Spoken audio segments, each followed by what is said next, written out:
game finna be lit! Dang. Joshua died? Joshua's alive? Man, this combat is crazy! 6 hours later.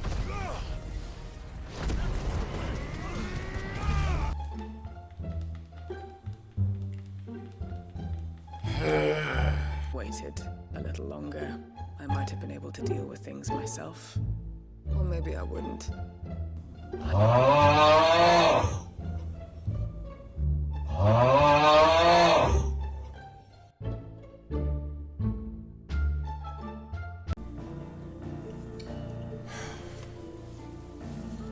This is not a Final Fantasy game, man. Or at least certainly not a very good one. Look, this game has the Final Fantasy name, and it has some of the same special magic attacks like Fire Good, Thunder Good, etc. that Final Fantasy in general usually has, but in terms of story and especially gameplay, this is totally unrecognizable and doesn't really have very many staples associated with the Final Fantasy series. So today I'm going to get into and do a detailed review for Final Fantasy 16 and discuss exactly why I don't think that this is much of a Final Fantasy game at all and not a very good game by the Final Fantasy standard. Stay tuned. Before we get started, be sure to like and subscribe to the channel, hit the notification bell, follow me on social media, all of that shit. Let's get into it. We shall unite with Mythos and bring forth a new world. I'm going to start right off with this messy, pretentious storyline.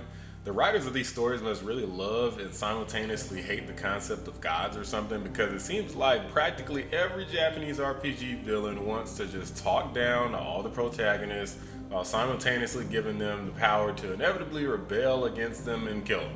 Why do we see stories so similar to this all the time, and how come they're not trying something different? The story is actually kind of similar to the Xenogears story, if any of you played that game, except not executed nearly as well. The main villain basically created all the humans to make a vessel strong enough to channel enough ether that will allow the revival of its alien race. Yeah, it sounds kind of silly, doesn't it? On top of that, he needs to be as cryptic, manipulative, cruel, and genocidal as possible in order to achieve his goal. Well, he doesn't really need to be that way, but he's gonna do it anyway because the game wants us to hate him and be mad at him and feel like he's a villain. That's just the way that they did it. I know, I think it's kind of silly. I think it's pretty lazily done, but that's just my opinion. You think you know me? You know nothing, Logos. The story takes place on two main continents collectively known as Valistia, but broken into both Storm and Ash, and they're impacted by something known as the Blight, which is essentially like the blackening of the land, where you can't cultivate crops and the water's not clean to drink and pretty much nothing can survive in the blighted land. You find out that it's the crystals that are causing it, and Ultima inevitably is responsible for it all. It's heavily implied that there's more to the world than these two places, but this is only teased and is never explored fully. That's kind of disappointing because I was looking forward to actually venturing out beyond these two warring nations and seeing what there was to offer in the world, but that's just the way they decided to tell the story. I think I've outgrown the twins. After everything we've been through, the realm just seems so small. The plot starts off being interesting, but then it starts to drag a lot toward the middle and really drags toward the end. As the main mysteries of the story, such as the crystals and the main villain Ultima, begin to unravel, the story just gets worse and worse from there. The game really beats you over the head with the whole slavery is bad theme, but something about it makes no sense. So the magic users known as bearers are branded from birth and treated as slaves, but they're literally just humans with magic abilities. Strong abilities! What's to stop them from rebelling and waging war with essentially superior abilities than normal human beings? I'm not convinced that mere brainwashing was enough to facilitate this outcome. I know if you do one of the side quests, they talk about how the bearers, essentially the magic users, were once at the top of the food chain, so the fact that this was somehow reversed just kind of doesn't really make that much sense, considering the more powerful creatures usually end up being the dominant ones, not the weaker species, which would be the humans, who didn't have magic. There's a databank where you can go and read up on all the lore to assist with understanding of all the nations, enemies, slang, and history. But I really freaking hate it when games do this. It's so freaking stupid that you have to go and have the story be so convoluted that you have to look up a literal dictionary of terms, all stuff that they made up just for this universe, just to understand the story of the game. It is stupid, but it's also dumb. I could see it if it was like multiple games in the series already, but this is an original game. It pumps so much nonsense into the story that I guarantee that most people had no clue what the hell was going on by the time they got to the end. You just go to all the nations, Rosaria, Sambrique, Waloed, and Dalmacia, destroy all the crystals, stop the blight, and kill the bad guy ultimately at the end. That's basically the summary of the game.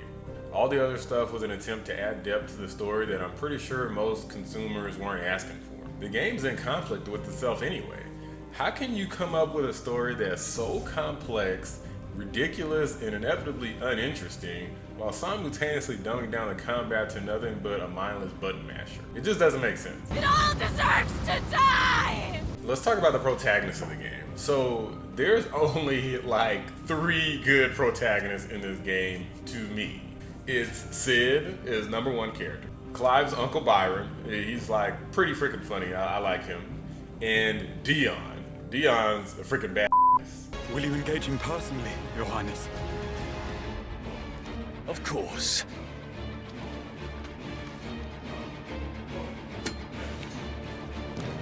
Griegel's breath fill your wings.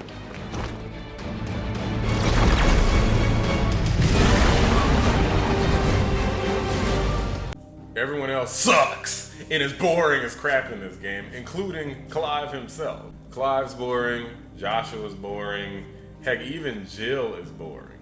At least she opens up a bit later on in the game, but even still, it's still just kind of like a boring main cast. A character like Jill will never, I repeat, never be able to overshadow the likes of Tifa Lockhart, Aerith, Yuffie, Renoa from Final Fantasy VIII, Quistis from Final Fantasy VIII, Dagger from Final Fantasy IX, Yuna, Riku. I mean, she just doesn't stand a chance. Like, even the overall character designs just aren't as good. Maybe this is how they see kind of like that European type of style as, but I definitely think they could have made it more interesting, and I feel like they kind of fell short of that. You never once took the time to save yourself. I think I might be beyond saving. It sucks that they kill off Sid and Benedicta so early in the game when they're characters that had a lot of potential, especially the two of them having interacted with one another. I feel like they could have done so much more with that.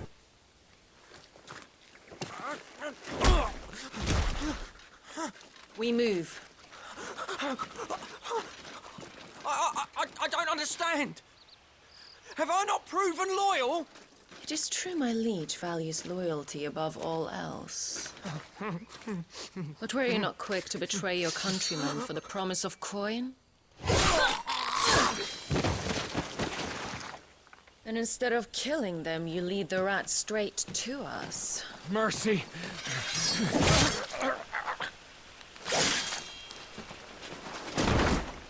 Is this it, Adolphus?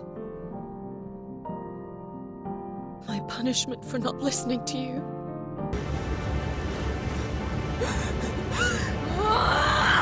Sid had an unmatched swagger that Clive could never hope to match. And I feel like it's laughable that later on in the game they start calling him Sid. I'm like, dude, he's not Sid, he's Clive. Why are y'all calling him Sid now? He's not your Sid, he's your Clive. That never really made sense considering the fact that Clive, even though he's following in Sid's footsteps to an extent in terms of saving some of the bearers and destroying the crystals, he is definitely not a Sid. Sid's on a whole nother level when it comes to just being a person that's likable versus Clive, who's like has some of the most driest conversation that I've ever seen in video game history.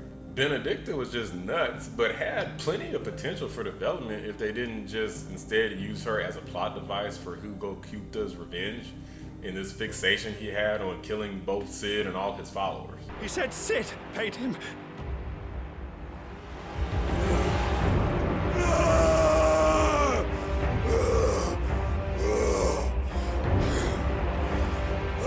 you to run amok with the rest of your rats? And this is how you repay me? So Dion is a gay character in the game, and he's the only one that I remember from the Final Fantasy series. I obviously could be wrong about that because they got a lot of games, but he's a pretty badass character. I actually love the way that the Japanese games don't kind of like throw all this extreme gayness in your face. I feel like there's something to be said about nuance here.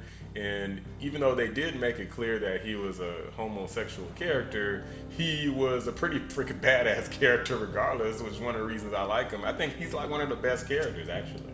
I shall deal with our enemies here. All of them. Hollywood and Western games in general need to take note of how to write a gay character well, where it's not all that he's about. Like, Dion actually serves a purpose besides like, hey guys, I'm the gay guy in the story. And I feel like a lot of the time they just get that wrong and they kind of overdo it, which is a big problem. Like, we don't want it to be all about the identity of the character so much as the character providing some other sort of substance that adds to the plot of the game, which Dion definitely did. An example of good representation without being overly woke. It's too bad that they decided to kill him off, even if it is at the end of the game. I feel like I would have preferred him be alive, but whatever. I ask not for acceptance, only forgiveness!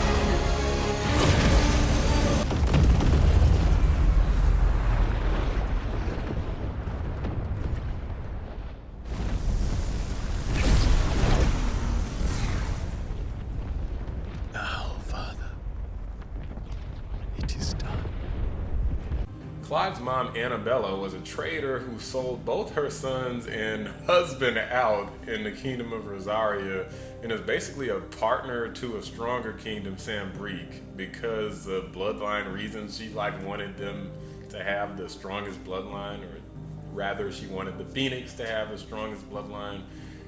The whole thing with the mom just doesn't make a whole lot of sense. She basically just came across as a nut and a psychopath and a crackpot. And I suppose that's what they wanted her to come across like, but again, I feel like that should have been explored more because it was kind of mysterious as to why she was acting the way she was. She even initiated the Cullings and had a whole special army that was supposed to go around and find Branded and kill them and torture them and be cruel to them and so forth, but it was never really explained like why she was so fixated and obsessed with doing this. She literally just kills herself and you don't get any answers, and I feel like that was just kind of like a cop-out and just kind of silly. It felt like they just wanted to make her evil just for the sake of her being the evil mom, but they didn't want to answer any of the questions surrounding that. You will not take me, Shadow! You will not take me!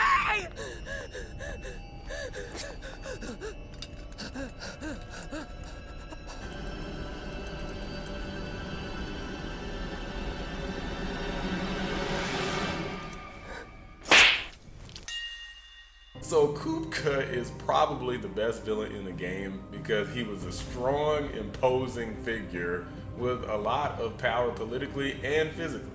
He had good character motivations as well, being hell-bent on revenge for Benedicta's death, interacting directly with the main protagonist, and he didn't go down easily whatsoever.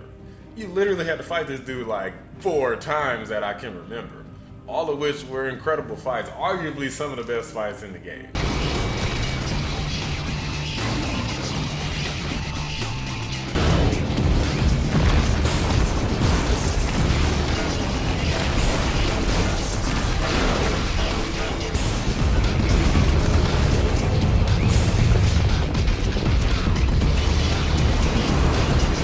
Barnabas was the last antagonist prior to going off on the final battle against Ultima, and he was pretty powerful. He had the power of Odin, and he was kind of intimidating at first because it just seemed like the main characters and cast just couldn't find a way to defeat him. But inevitably, he kind of was made into like a little bitty, big ass character because he was pretty much just practically sucking Ultima off. It was really weird, like the way they did the thing with his mom and stuff. I'll make sure that's in the background so you can see that, but it was just really strange, and he became obsessed with serving Ultima or serving some sort of higher purpose besides himself. So I kind of get what they were going for with that, but it was weird because it felt like it didn't align with everything else that everyone else was doing. I don't know. Or maybe I just didn't like this part of the story. I felt like Kupka's story was just better, and the whole thing with Benedicta, it just all kind of made sense. But when you get to this guy, it's like, what are you guys doing with the story anymore? It's like, why is this dude so weird? I feel like if you're gonna save somebody to the end, it probably should have been Kupka instead, or heck, maybe even the stuff with Dion, but I mean, not this guy. For the Lord in his mercy has taken pity on his flawed creations, and shall see them restored to their proper forms. Also, his icon fight was probably one of the worst fights. I can't say for sure without maybe replaying the game again, but his wasn't as cool as the fights before with Kupka, for example, or Dion as Bahamut. It just wasn't as good. But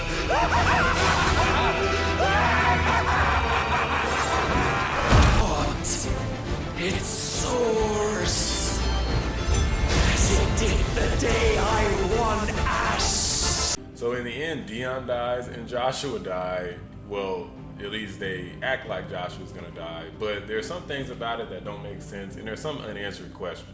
So Clive uses the power of the Phoenix to revive Joshua, but then does something crazy, which is this all-out attack against the Origin Crystal. So presuming Joshua's still present, this probably would have killed him. I mean, we literally never see Joshua again. There is a book called The Final Fantasy at the end where Joshua is the author of the book. So we don't know for certain though if he wrote the book before the final encounter or after. I'm guessing we're supposed to just presume that he wrote it after, but for whatever reason they never show us Joshua again, and they never show him return to the hideaway, which doesn't make any sense. Why would they not show him return to the hideaway? I don't know. It's just weird the way that they did that. Also, Clive didn't have to do that all-out attack right then and there. It's implied that the attack was going to kill him because he was so tired and fatigued from his fight with Ultima. So Ultima's already dead. He could have just like rested or something and just waited a little bit. But no, he had to do this all-out attack right now, killing himself in the process and exhausting all of his stamina. It was just kind of dumb. It was disappointing, and you're just gonna destroy the heart of Jill and everyone else who's waiting for you to get back home because you just have to destroy this Origin Crystal right now. It just felt kind of weird. Maybe he would have had that same outcome no matter what, as long as he used his power to destroy Origin, but I feel like, dude, you could have waited. You already beat the villain. There's no reason for you to just go all out and destroy this thing right then and there. And I also get that I suppose it was responsible for taking in Ether and causing more of the blight, but still, like, at the cost of your life at that exact moment, for all you know that there's a lot more work that you could have done to improve the world. So it just doesn't make sense to like do this big grandstand at that particular moment. I just feel like it was just a way for them to have the main character go out in this blaze of, like, literal blaze of glory. And I think that it was just stupid. I don't think that character death is good writing when it doesn't make sense. If it would have made a little bit more sense, or maybe one of you guys can explain in the comments or something why you think it makes more sense than what I'm saying, then maybe I'll be open to understanding that. But to me, it just seemed silly. Like they just had to kill off Clive just to have more impact on you being sad at the end of the game, so they kind of leave you feeling some sort of way. But I don't agree with that decision because I feel like they didn't write it good enough for it to make sense to me.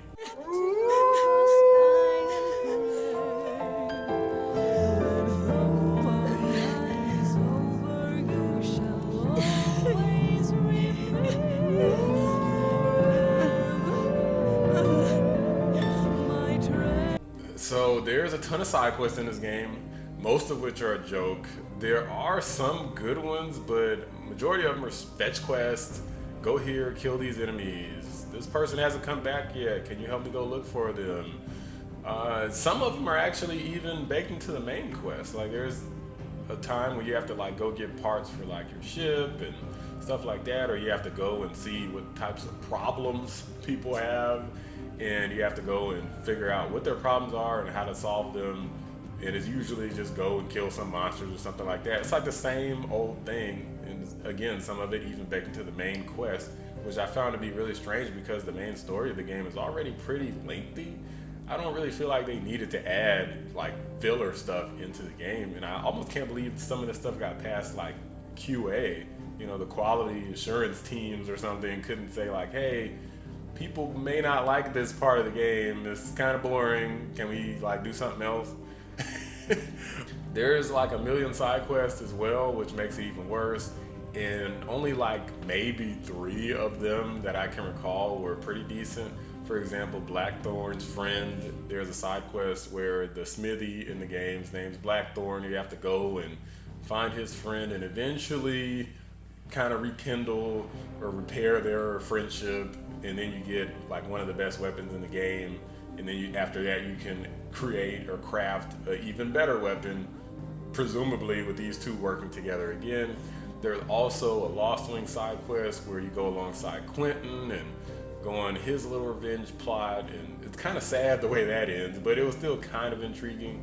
And then there's my favorite one, you know, kind of a sucker for the whole love story thing where you go to this flower field with Jill, and there's all this sexual tension between Clive and Jill that they finally get to release a little bit, and they kiss and all this stuff. So that was kind of satisfying to do. So the lead up to it was bad because, again, you had to kind of just go on to random places in order to complete the quest, but actually seeing the cutscene at the end was satisfying at least.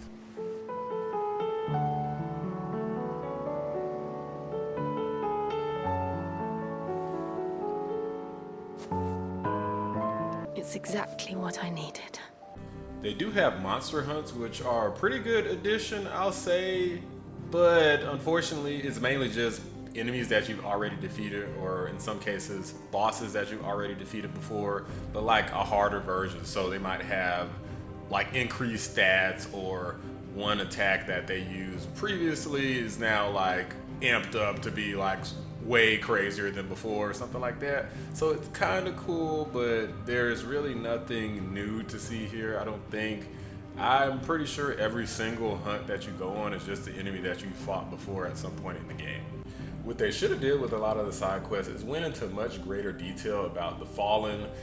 So the Fallen are a mysterious race of humans that most of which are presumably extinct, or a lot of their history was lost, and they were far more advanced in terms of technology. They had airships and they used magic a whole lot more than they're using it now.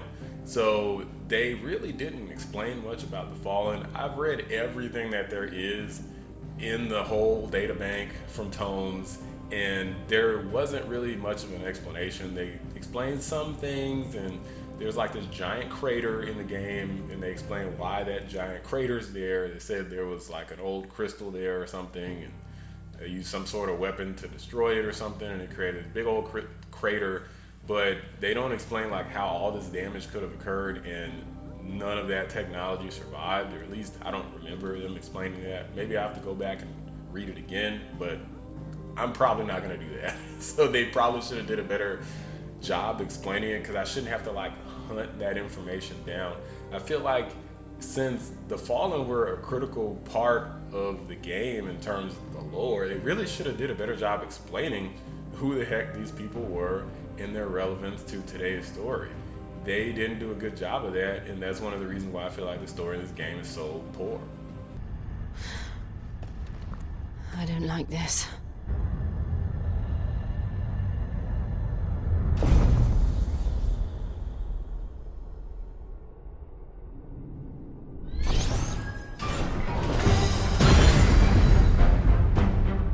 Seems the feeling's mutual.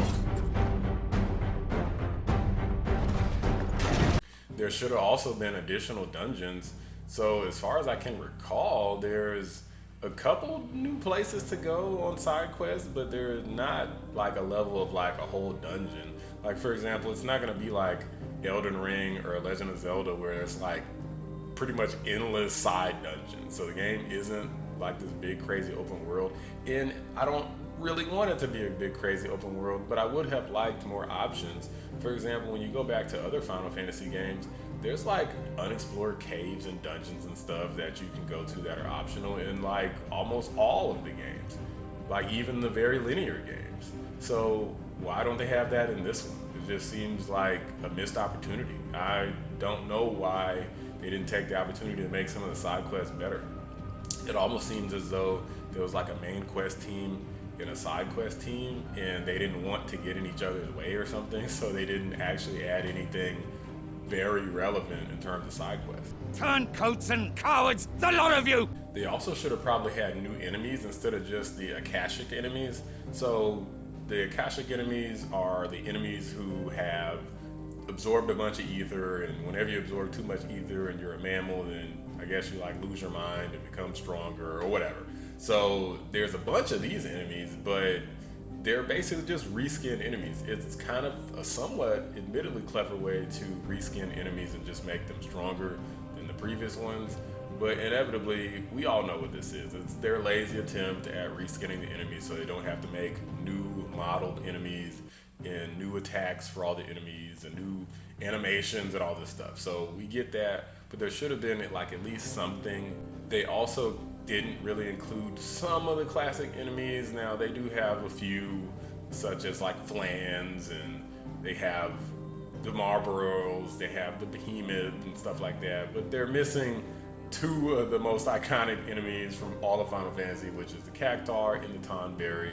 And I don't understand how they continue to even make Final Fantasy games and don't think that people aren't going to notice or something, or that people aren't going to miss these enemies. I mean, these are enemies that are clear staples of Final Fantasy. So I feel like certain enemies just need to be there every time. They're in Final Fantasy VII Remake, so why not here?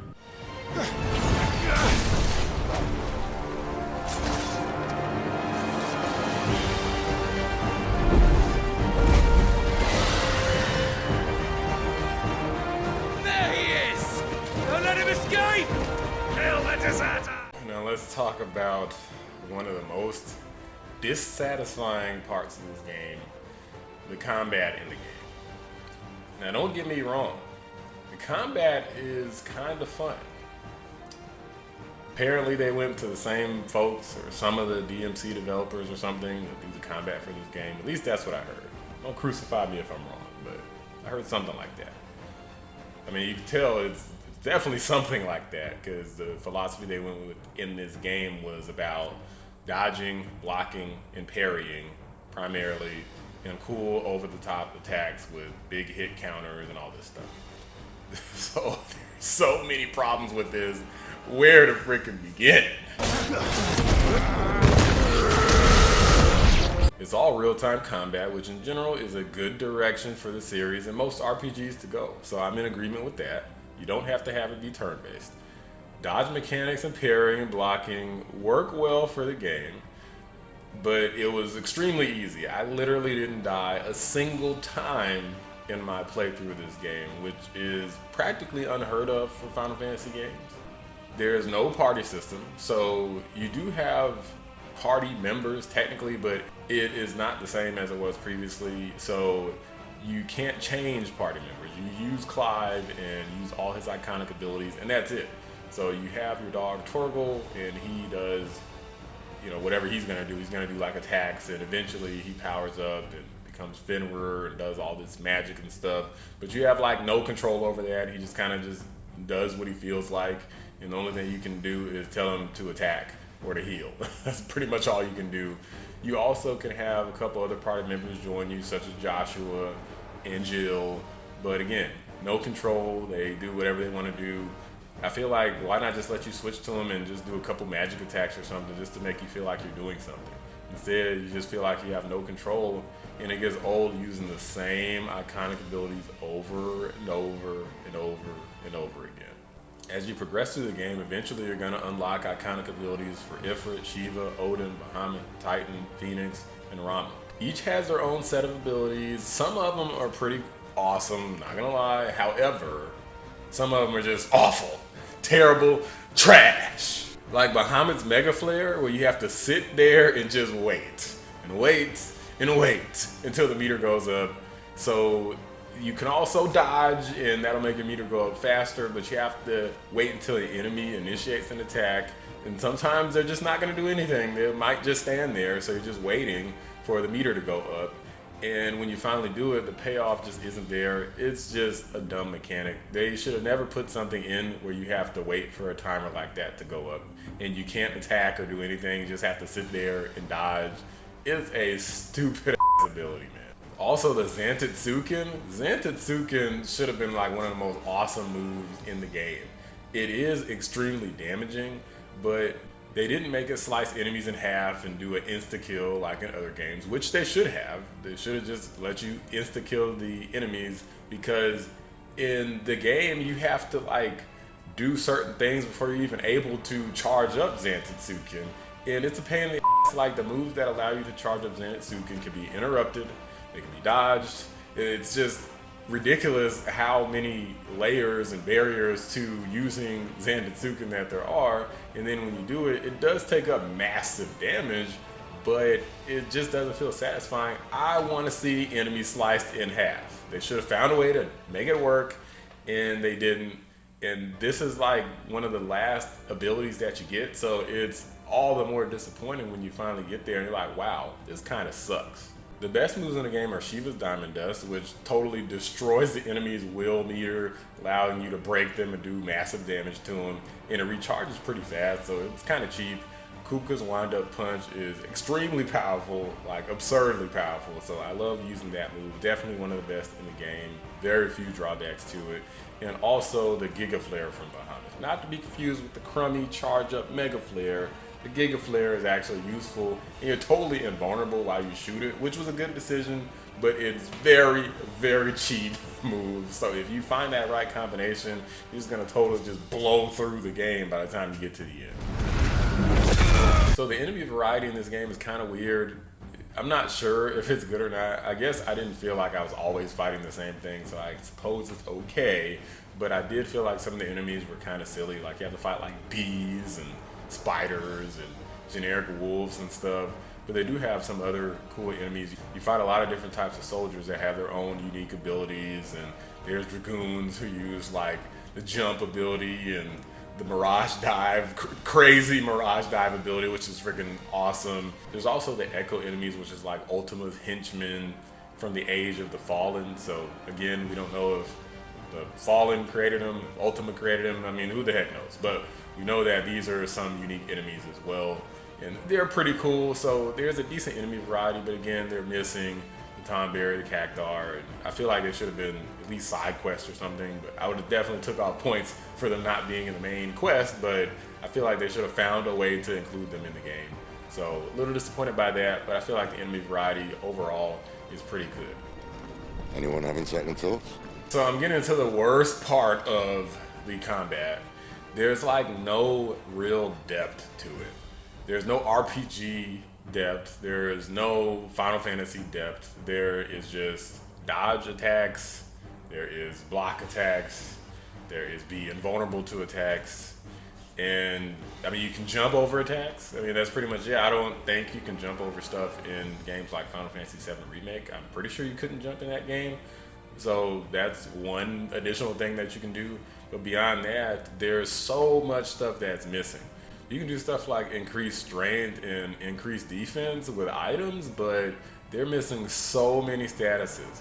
There's no poison, no sleep, silence, frog, petrify, curse, berserk, haste, slow, blind. There's no elemental weaknesses. They literally have all the icons that represent the elements in the game, but there's no elemental weaknesses to fire, ice, lightning, water, light, dark, wind. And as a matter of fact, I'm not sure if there's any water attacks in the game at all. So Leviathan is mentioned as being one of the icons, but doesn't make any appearance in the game. So they explicitly bring Leviathan up.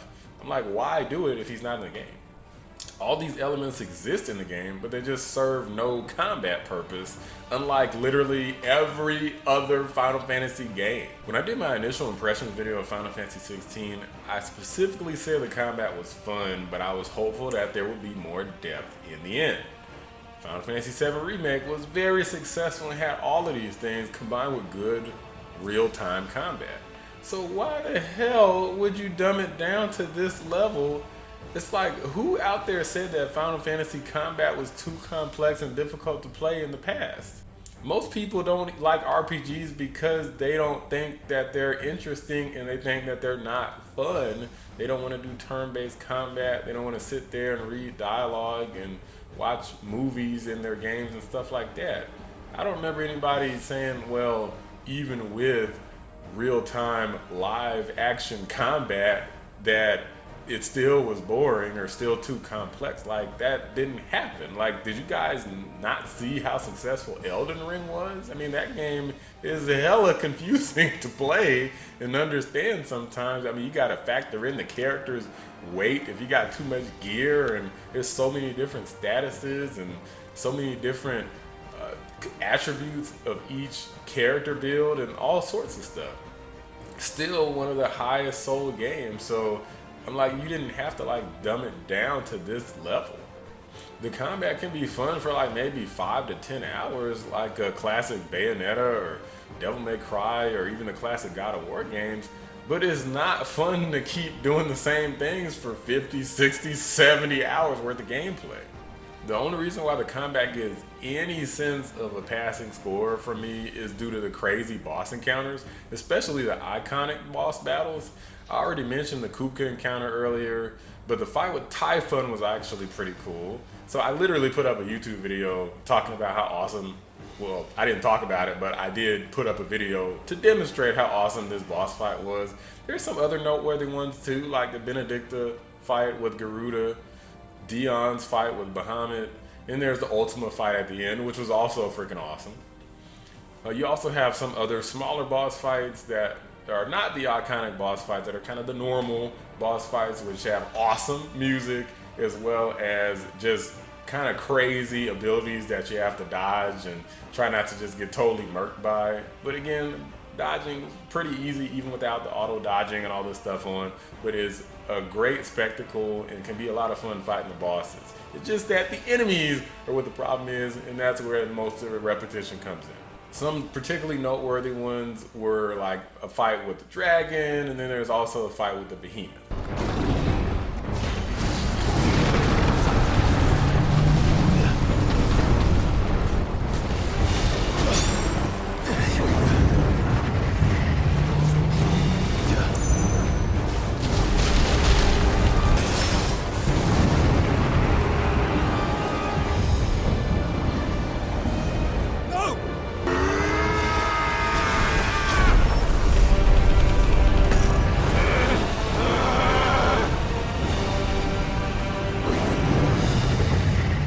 So I'm going to talk about a couple more miscellaneous type of elements in the game. So exploration.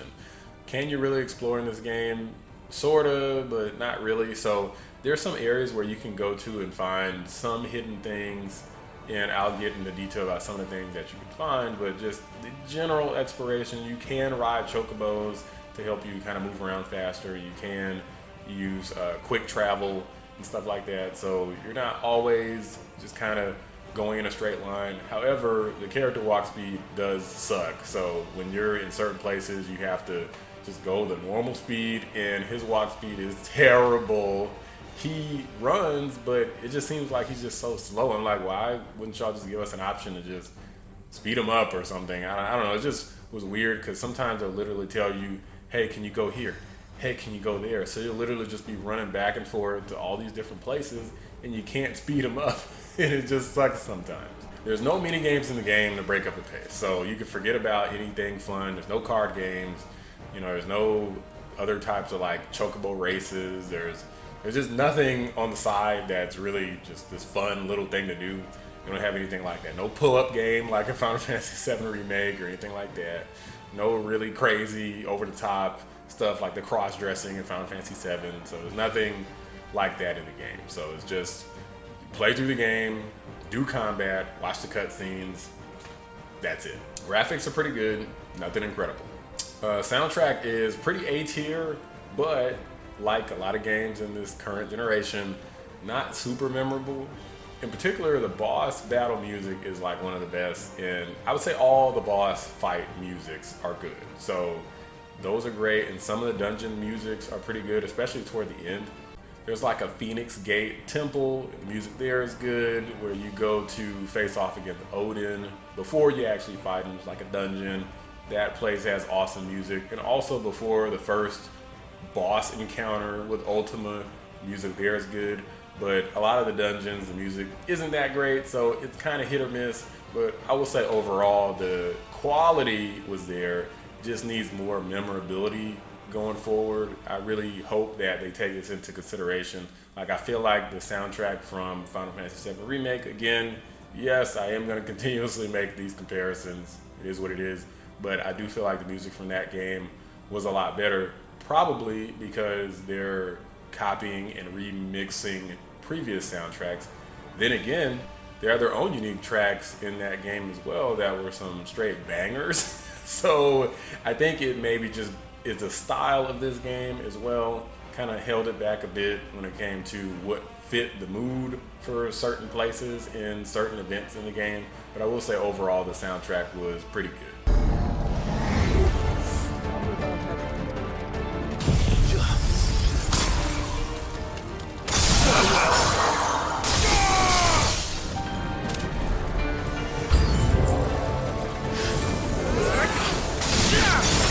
So if you explore enough, you will find some combat trials where you use iconic abilities.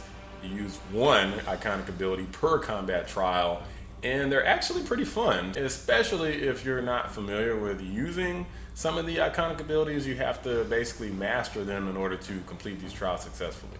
Though you have to be fairly far into the game to unlock them, I highly suggest doing them to better understand and take advantage of some of the nuance of your abilities.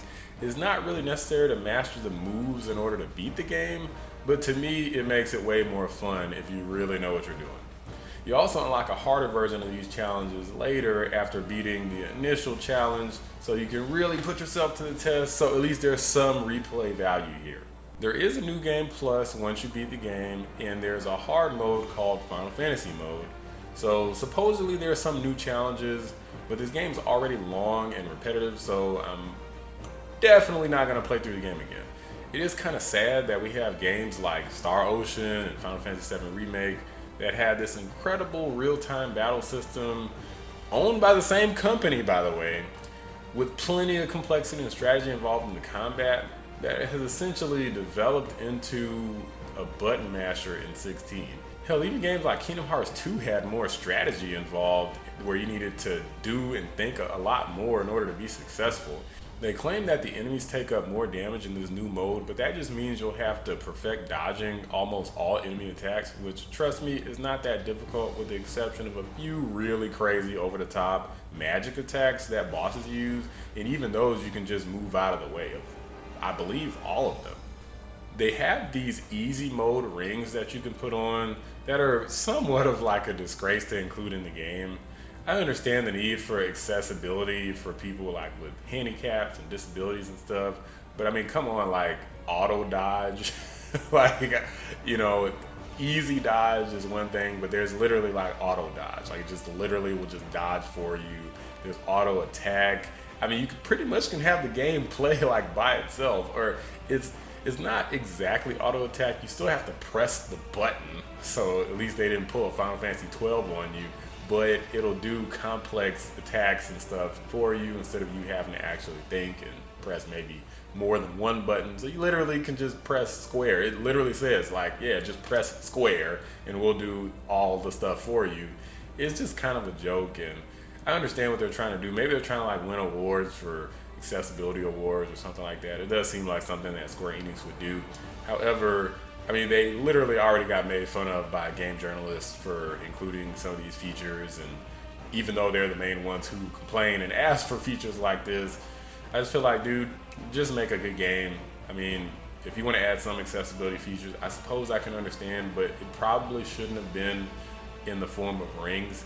especially considering the fact that some players may get confused and think that it's intended for you to actually use these abilities. They don't say anything about recommended for players that are particularly looking for something that is easier or anything like that. It probably should have been restricted to like the easy mode or something. Like, why would you include this stuff in like the normal modes of the game if it's supposed to be challenging? I guess I just don't understand that. A sorry tale of sin and suffering, hardship and pain. I'm sad, man. I'm not happy about this at all, man.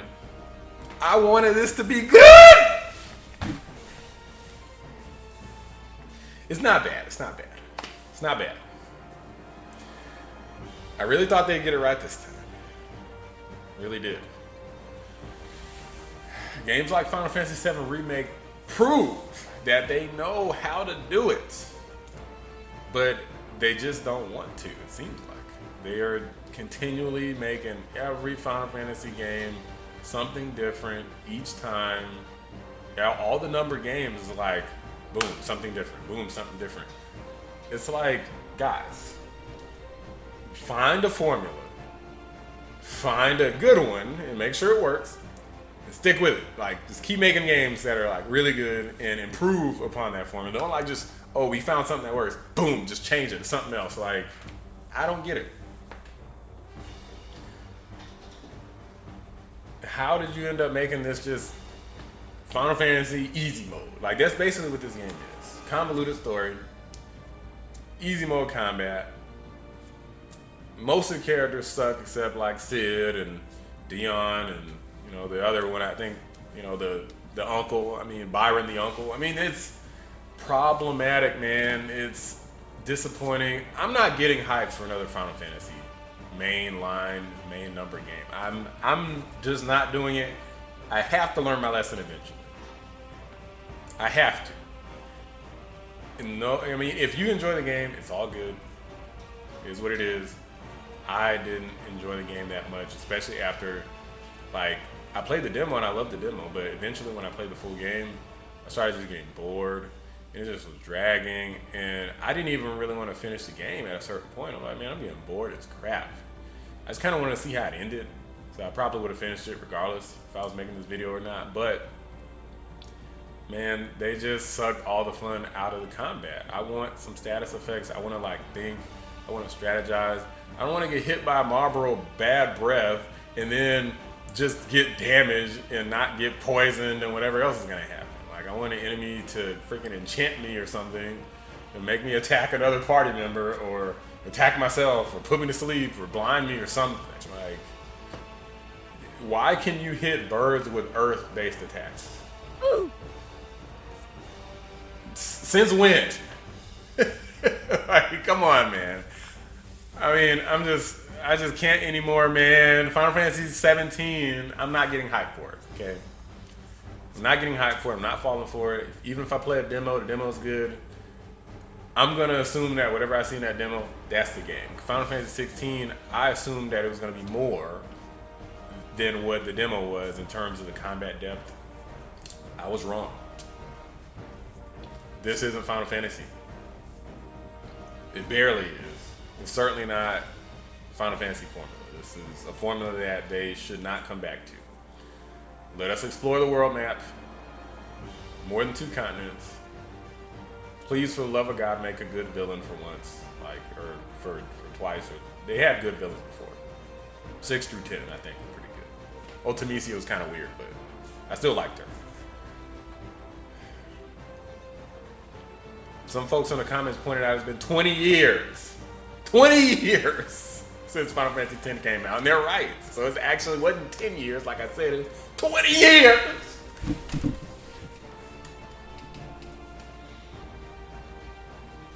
Y'all see this? Final Fantasy VII shirt. It's got Cloud, Aerith, and what's her face? Jessie. All bad characters. Good characters, man.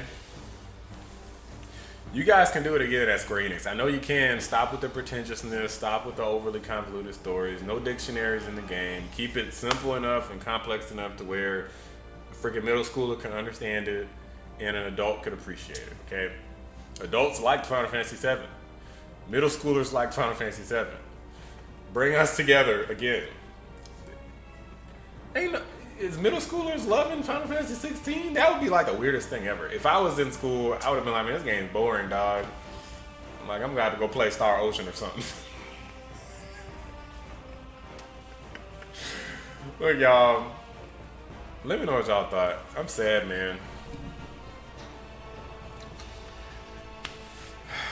Man, this game sucks. I'm so sad. Look, I did the scoring.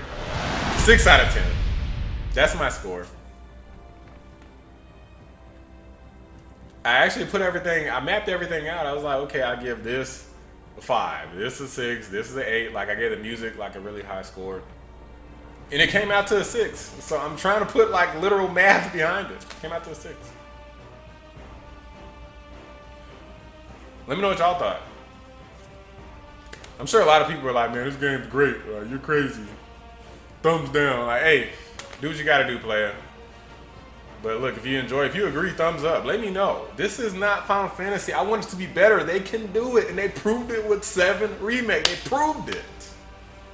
They can do it. That combat. How did they make that game so good and this one just like so different? I don't understand.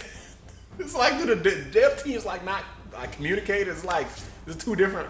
It's got to be 2 different teams because 7, the new one is coming out, like Rebirth or whatever, is coming out later. It's got to be 2 different teams. Put some damn mini games in. Oh man, put some mini games in for the love of God. More dungeons, more places to go. Like, this wasn't it, y'all. This wasn't it. Be sure you like and subscribe to the channel for more. I'm still gonna do a review for Zelda. Probably. I haven't beat the game. The game is long as crap. Try to do it though. Appreciate y'all watching. We out. Let me know what y'all thought. Catch y'all next time.